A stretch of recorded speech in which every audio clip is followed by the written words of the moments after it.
with my work hat on, I work for the Open University, and I lead our systems thinking practice, community of practice. I've got an interest in leadership and ways of working and business agility.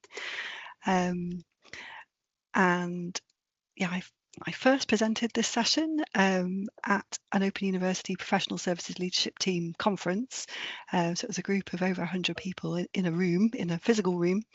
And I've since run this session with a digital services senior management team and in our systems thinking community of practice at the Open University. And all of those sessions were face-to-face. So this is the first online session that I've run on this topic. And I think it feels right to run the session here because, amongst other things, the Better Value, Sooner, Safer, Happier approach draws on systems thinking, amongst other things. And BVSSH, or the book Sooner, Safer, Happier, references David Marquet's intent-based leadership approach. And yeah, also systems thinking is about thinking differently, and that can sometimes be about dissent. Plus language itself can be seen as a system, an adaptive sense-making system within which we all live as humans. So we're going to look at inviting dissent, so using leadership as language, David Marquet's approach for better value, sooner, safer, happier. And we have some objectives. We can have a couple of activities. The first one we'll do quite early on, and that's going to be all about gaining a shared understanding of what collaboration is and why collaboration is essential in complex, knowledge-driven environments, but why it's important to achieve collaboration not through enforced consensus. I'm going to look at what collaboration is and explore why it's important. And we'll explore why inviting dissent or how inviting dissent can unlock better decisions and make collaboration more meaningful. And in our second activity, we're going to do some practicing of how to lead with curiosity and make it safe and easy for people to dissent. And yeah, that's where we're going to be using Marquet's Leadership is Language and his book Leadership is Language, which I should show you, to examine how language can shape leadership and how dissent can be perhaps reframed as data, and how psychological safety enables or can enable adaptive learning. And through that activity and some reflective dialogue, yeah, we'll explore how to lead with curiosity, make it safe and easy for people to dissent, and empower diverse voices in this space. And then lastly, we will connect Marquet's principles to key BVSSH principles to show how leadership is language can create better value, sooner, safer, and happier. So, first up, activity, a shared understanding of collaboration. And I think it'd be really nice if we could have a discussion either in the chat or out loud, if you're comfortable with that, on what we see collaboration as being. What do we think it is?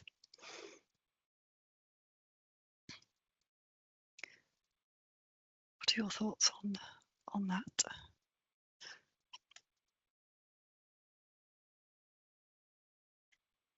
So go ahead.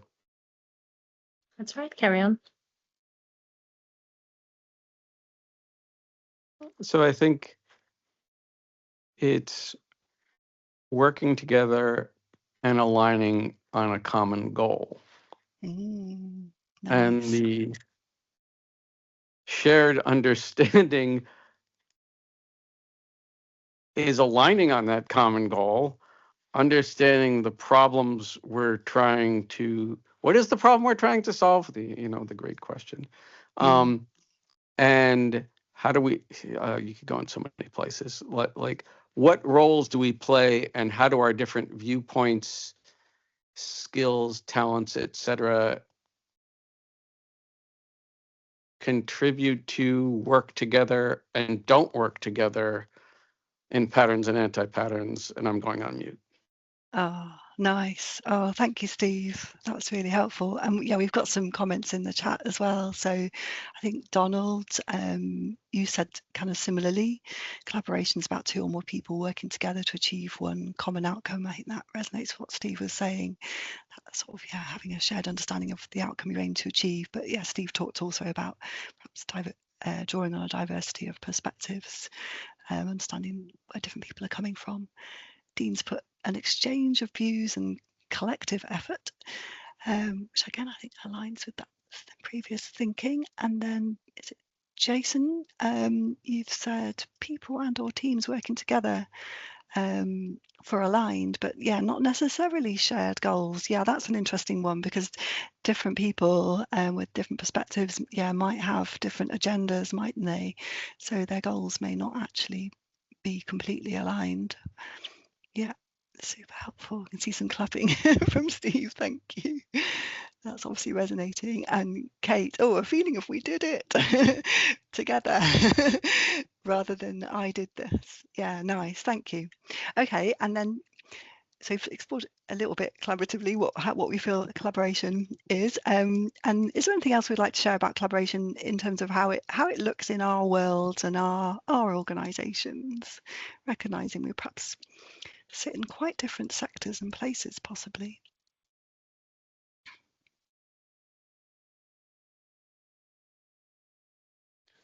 I would say that in the world of work, there's a degree of longevity in it and reciprocation, in that we may offer something and others may benefit from it, but we don't necessarily need immediate kind of payback or even recognition. But there's almost like a hidden social recognition where, okay, so Anne helped me, perhaps in some future project or initiative, or maybe the following quarter, I automatically remember that, and I may kind of offer you something back in return. So there's almost like collaboration in the project or the initiative, but there's also people do it naturally for the long game as well, particularly if they're individuals in a kind of stable, long-lived organization or team. Oh, nice. Thanks, Dean. That's super helpful and interesting. I can see that Zach, you're typing. Yeah, I like what you just shared there, Zach. Yeah, thinking about it's not just in the present moment, it's looking to the future as well, and the benefits that collaboration can bring in the longer term. So Zach said, collaborations like school-run mums, get your favours in early. Yeah, quite possibly. Yeah, indeed. Yeah, recognising that, yeah, no one individual can do everything. We rely on others' strengths as well to get things done.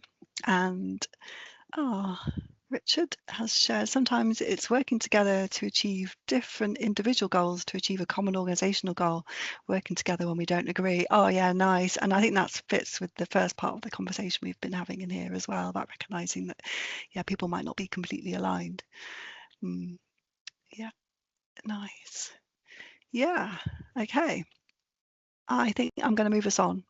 We are a little bit, well, we're likely to be a little bit tight for time today. Oh, another one from Zolt. Okay, so in work settings, there is a different scale within teams, between customers and internal teams. Yeah, oh, interesting. Yes, so you've got different types of collaboration, perhaps that happen in different scenarios in a work setting. And yeah, I'm guessing, yeah, you're thinking perhaps, Scholt, that it's helpful to think about those. And yeah, Jason's just shared collaboration can be unintentional, more of an expression of being helpful. Yeah, interesting. And yeah, intentional collaboration is more selective and focused than, I'm guessing that you're saying that, than unintentional collaboration might be. But yeah, that's interesting, isn't it? So it can result in, or it can create creative and innovative things, I'm thinking, based on what you've said there, Jason. And have interesting things that come out of it, perhaps that you weren't originally anticipating. Through the collaboration, you might learn some things that you wouldn't have done otherwise if you hadn't had that interaction. Nice. And yeah, Zach's referenced the flow maturity model. Nice. Okay, I am going to move us on. Thank you. I hope that was helpful. Just a little bit of context setting to kind of ground us and get us into the space, and that we can draw on while we're thinking about why we might be inviting dissent. So to bring us in and just to do kind of a bit of summarising, some of you may already be familiar with David Marquet's thinking on collaboration. Yeah, by the way, he is the author of Turn the Ship Around, as well as Leadership is Language. And yeah, Marquet in Leadership is Language, this book, talks about how collaboration involves sharing ideas, thinking out loud, being vulnerable, and mutual respect. And he says that for collaboration to be effective, leaders have to believe that others have useful things to offer. And then just thinking a little bit more deeply on what collaboration is. There's a report called the Asana Lab Report, an executive's guide to high value collaboration. And that report suggests that collaboration involves creating something new through new processes, is fundamentally different from coordination, which involves capitalizing on existing ways of working.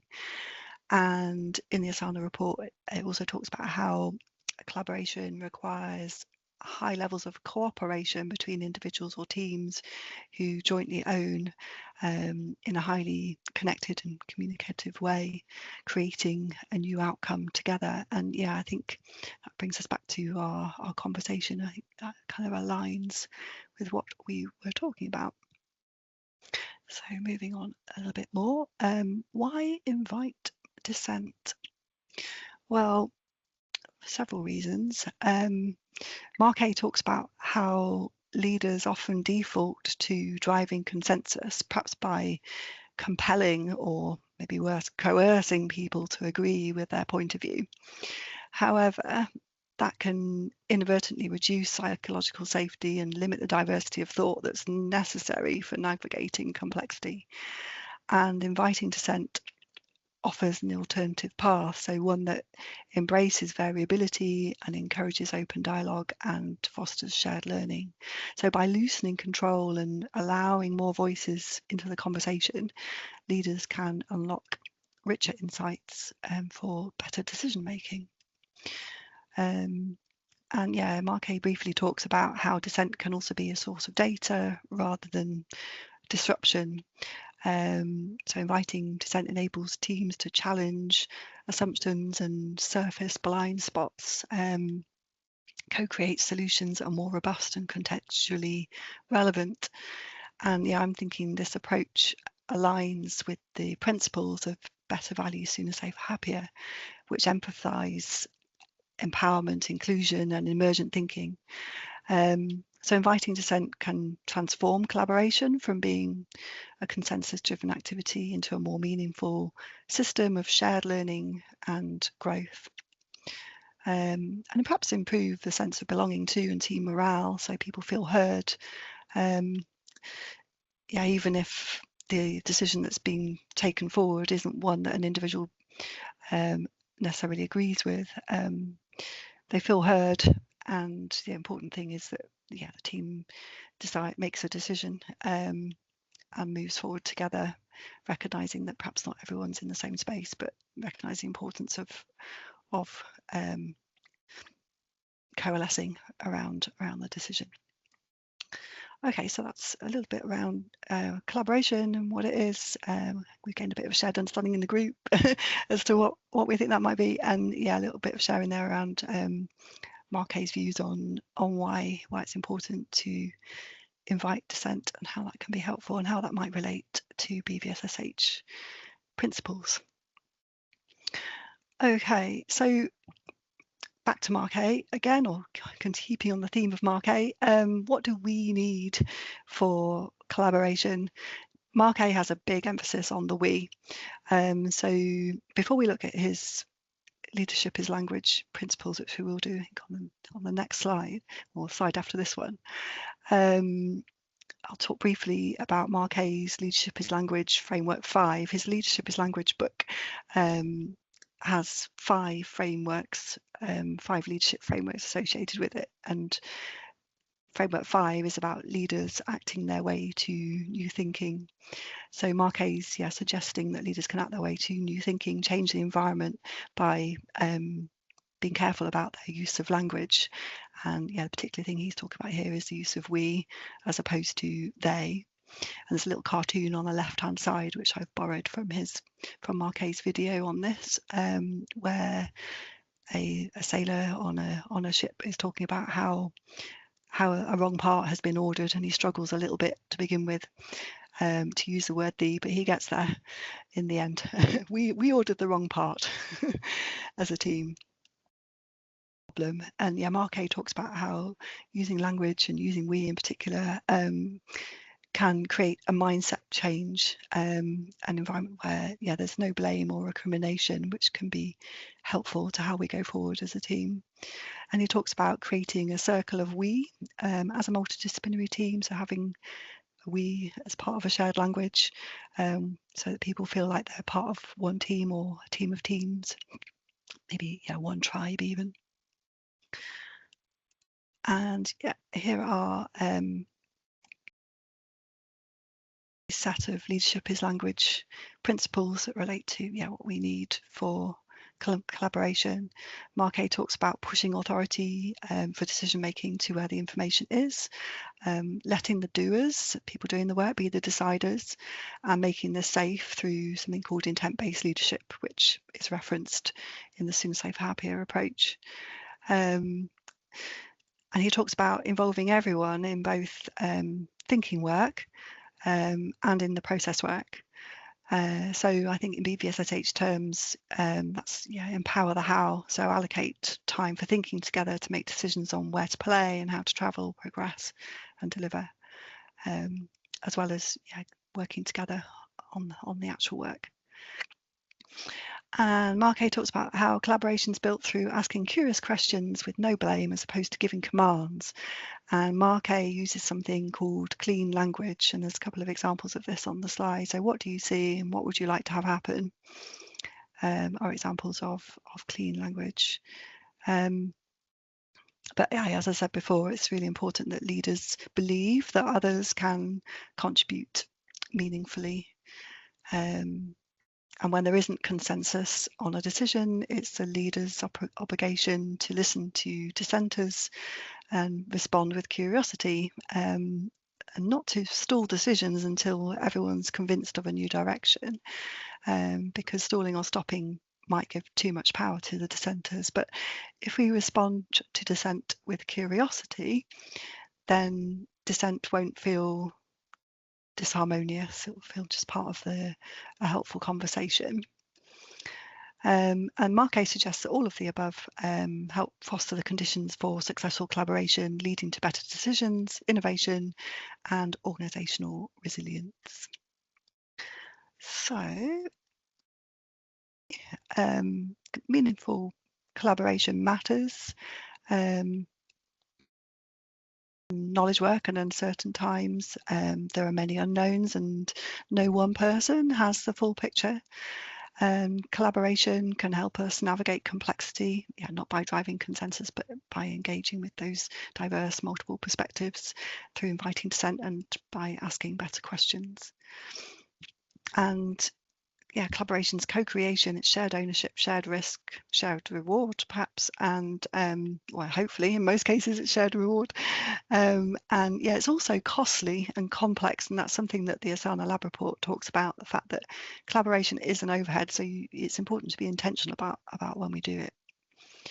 It takes more time, but it can reduce risk and lead to better outcomes, including, it can lead to better decisions, innovation, resilience, and better values, Sooner Safer Happier.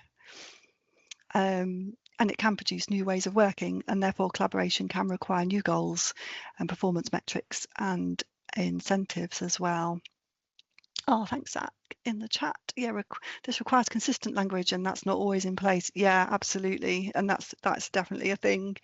And yeah, how to get there is tricky, and I think it's perhaps about constant practice and repetition and leadership modeling new types of languages. Yeah, and Kirsten's just echoed that. Thank you. Okay, and yeah, meaningful collaboration really thrives on psychological safety, so people feel that they can speak up and share their view if they think differently to the others in the room. And yeah, also thrives on curiosity, so it relies on others in the room responding to dissenters with curiosity and some independent thinking themselves, as well as recognise the importance of independent thinking in the room. Oh, nice. Thanks, Ryan. Yeah, also shared, the simple language, Marquet's blue work, red work makes it very clear where the focus lies, what you have to respond to. Oh, yeah, nice. Yeah, definitely. Yeah, and being intentional about whether you're in the red work or in the blue work, and you're creating a bit of a pattern so that you are intentionally marking a time and space for those activities is perhaps key, and also quite simple. Practice and rehearsal rather than repetition. Yes, maybe. Yeah, I think so, Zach. Thank you. And yeah, oh yeah, Kirsten agrees. I'm talking for you. Apologies, Kirsten. Yeah, Kirsten meant repetition intentionally. Oh, okay, I've got it wrong. Apologies. Kirsten meant repetition intentionally as leaders within an organisation. Ah, okay. There's perhaps a subtle difference there between practice and rehearsal. And repetition. Interesting. Summarising slides even. So yeah, I think somebody did mention anchoring and summary of why we might want to invite dissent as opposed to driving consensus. Yeah, anchoring on an idea or an answer, and social conformity can undermine the wisdom of the crowd, and that's another book that is referenced by Marquet, James Surecki's Wisdom of Crowds, because the more perceptive you draw on to a point, the better your answer might be. More information, more points of view, more ideas ahead, better our decisions. No problem, Richard. Great to have you here. Glad you enjoyed it. Marquet talks about how it can be helpful to vote first and then discuss. He has a few different kind of plays or things around collaboration and sort of methods and tools you can use to help with meaningful collaboration. And one of the other things he talks about is voting first before discussing. Some of you might have come across that already. He talks about inviting dissent rather than driving consensus, and the voting cards, the black and red cards, can be helpful towards that becoming a habit. He suggests 5 black cards to 1 red card. And yeah, it's key that the group or the team supports the decision that's made, even if people are dissenting. Oh, thank you, Joel. Thank you.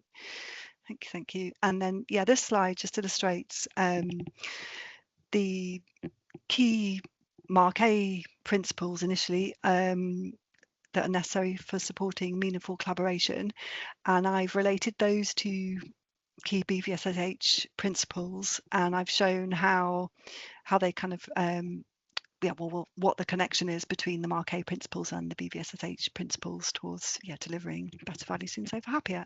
There's far too much on the slide to go through in any detail, but it's there if you want to screenshot it, and we'll be sharing the recording afterwards as well, so you'll have access to it later.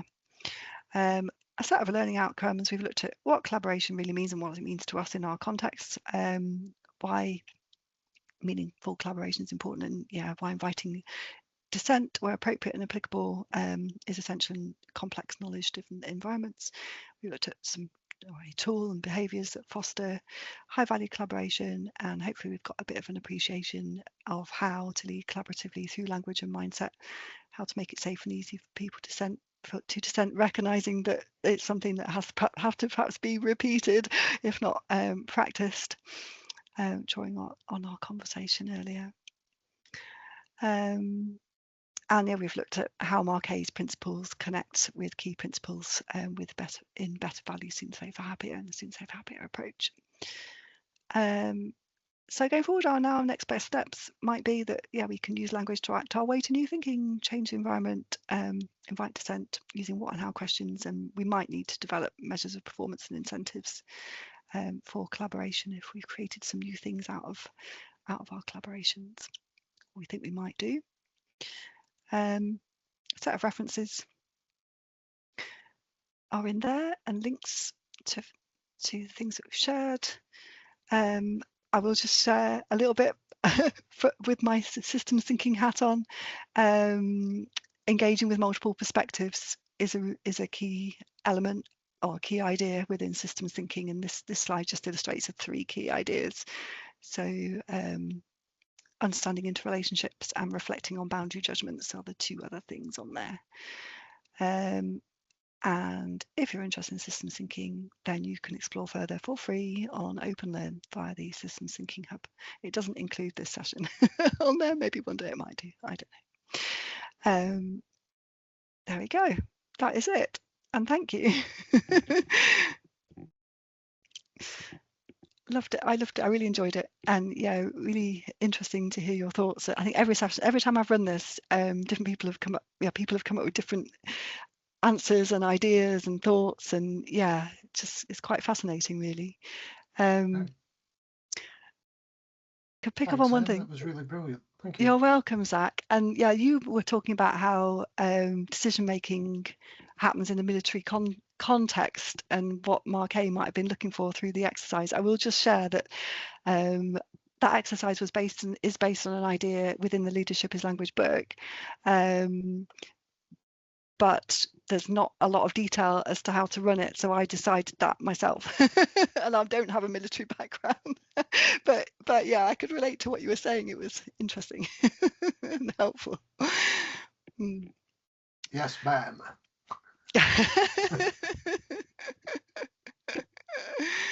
Oh. Thank you. I really enjoyed that. Good, And thank you. thanks for all the sessions that you've hosted in the past. It was great to come along and to support you doing your own one. Really brilliant. Thank you, Zach. Much appreciated. And to everyone, yeah, great conversations, and yeah, hopefully you've also all got some things to take away. And we'll look forward to seeing you again. Thank you so much, Thanks, Anne. Anne. You're welcome. Thanks, everybody. Bye-bye. Bye. Cheerio.